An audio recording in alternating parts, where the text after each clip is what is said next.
Surat city અભિયાન અંતર્ગત ગાંજાના જથ્થા સાથે એક આરોપી મુકેશ ભુજંગ કદમ રહે building number B3 room number 15 SMC આવાસ સિદ્ધાર્થનગર ભેસ્તાન સુરત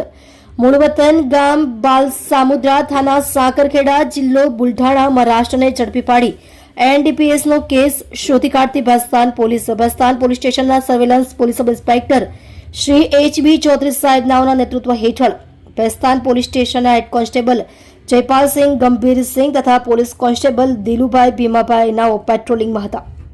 તે દરમિયાન તેઓને એનડીપીએસ અંગે સંયુક્ત બાતમી હકીકત મળેલ કે મુકેશ ભુજંગ કદમ રહે building number B3 room number 15 SMC આવાસ સિદ્ધાર્થનગર ભેસ્તાન સુરત નાનો ઈસમ જેણે શરીરે સફેદ કલરનો શર્ટ તથા ચડ્ડો પહેરેલ છે તે સિદ્ધાર્થનગર ઝૂંપડપટ્ટી ગલી નંબર 6 તથા 7 ની વચ્ચે જાહેરમાં માદક પદાર્થ ગાંજાનું વેચાણ કરે છે। જે બાતમી હકીકતના આધારે સદર બાતમીવાળી જગ્યાએ રેડ કરી એક ઇસમના નામે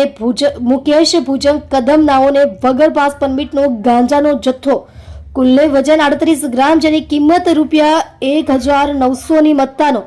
તથા માદક પદાર્થ ગાંજો ખાલી કરેલ કાળા કલરનું પ્લાસ્ટિકની કોથળી નંગ 1 તથા એક મોબાઈલ ફોન કિંમત ₹4500 તથા અંક જડતીના રોકડા ₹1300 મળી કુલ્લે ₹7700 ની મત્તાના મુદ્દામાલ સાથે પકડી પાડી કાયદેસરની કાર્યવાહી કરેલ છે। તમે જોઈ રહ્યા છો DNY ન્યૂઝ ચેનલ રમનદીપ કૌરની સાથે।